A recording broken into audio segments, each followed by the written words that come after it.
What you're about to watch is a documentary that was done for a class project by a friend of mine, Sarah. She had to pretty much just pick a subject and make a documentary style video about them, and she has to do it about me, which was really, really cool. And the video came out really, really great, and it was an honor to be interviewed and have some of my friends be interviewed about this and talk about the channel in such a fun and cool way.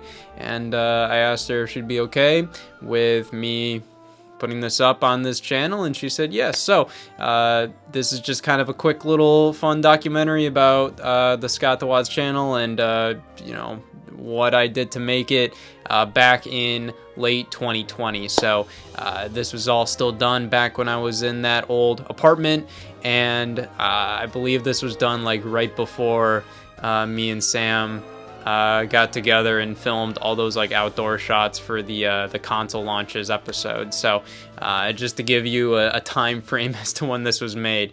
But yeah, I added subtitles too because some of the audio might be a little hard to hear. But other than that, enjoy.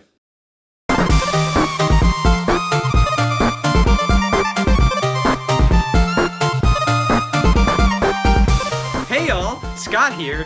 Hey y'all, Scott here. Hey y'all, Scott here. Hey y'all.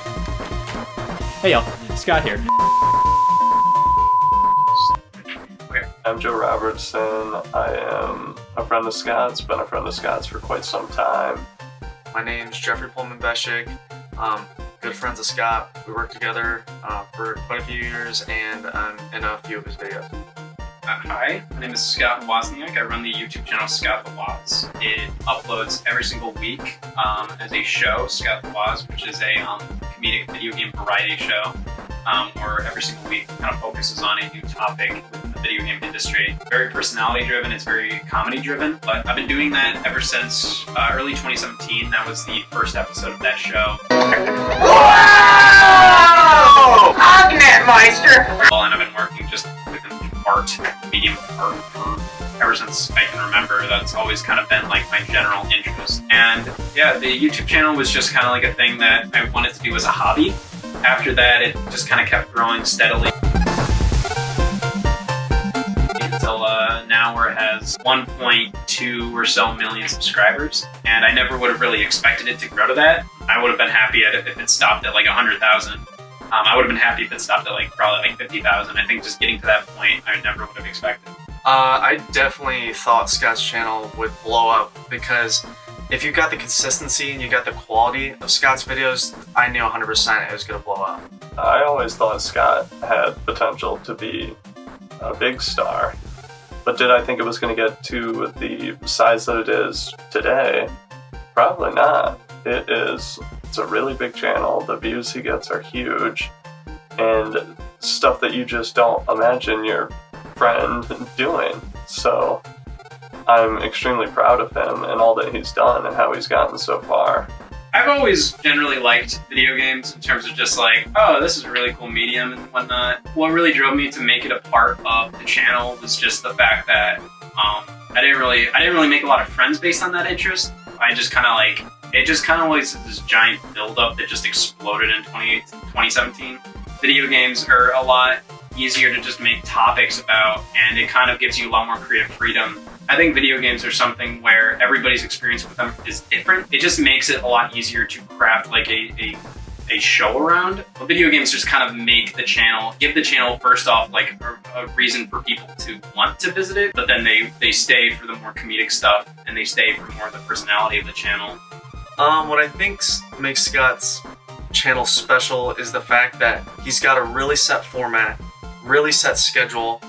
You never hear him say like, comment, subscribe. You don't see sponsorships. You don't see that normal YouTube crap. It's just, you know, genuine content. He's acting like you can watch a Scott the Woz video like you watch a TV show. So when I think of a typical video game YouTuber, they have consistent daily uploads a lot of the time, or numerous times a week, whereas Scott just does one video a week. In the creators that upload 10-minute videos 6-7 days a week, you're getting 70 minutes of content, whereas Scott, you might only get 15 minutes that week. And the fact that his 15 minutes, to me personally, are way more entertaining than a lot of YouTubers that upload more frequently. I think that says a lot about how his content sticks out. I usually like kind of going above and beyond for like a lot of stuff. You know, there was an episode called Console Gaming on the Go where I wanted to bring like the entire set outside. I just kind of felt like if I would have put that on green screen, it would have been super lame. A similar situation would have been like when we were doing the murder mystery episode. I remember I originally wanted to do that on a train, on a moving train. I think people, like even if people aren't accustomed to video, you know, movie magic kind of stuff, they can still usually tell when something's like fake in that regard. But you know, I've gone to like Kellogg's because I wanted to film like a scene where there was a joke in a video, and I walked into like their lobby and I was like, "Can I film here?" And they said no, and I walked out. And so I had to find a Kellogg sign, and I filmed that for about 2 minutes, and then I went home. So that was about 4 hours of driving. When the chaperone just cracked a laptop over his knee, or when we had like a beer explode in the Elfinore JavaScript video. You know, like I want those to be like big moments, and I'm really willing to like keep doing them until like we get like that perfect shot. And it's like in situations where like I didn't have to do that, but I do feel like, oh, the audience won't see this. You know, the audience won't care. If you can fool yourself and you can look at that yourself and go like, oh, that's impressive, or oh, that's crazy. I think that really does matter, and I think that really does kind of translate. If you're impressed, then I think the audience will be even like that much more impressed. So Scott in the future, he has a lot of opportunities with his fame, and he has a lot of motivation. And the fact that Scott can make some of the super less interesting stuff, like Wii Sports, if he can make that interesting, I really don't know if he's ever going to run out of ideas. I can't really see a future that I'm in where like the YouTube channel isn't at least like a core part of it. The next thing on my bucket list would be, you know, to write a scripted comedy, like a pilot for a show. And like I would love to work on like, you know, movies or television or like games or stuff like that. But I think like the core of it always, I still want to continue the YouTube channel no matter what. I think he's just going to keep moving forward. It's really, really cool.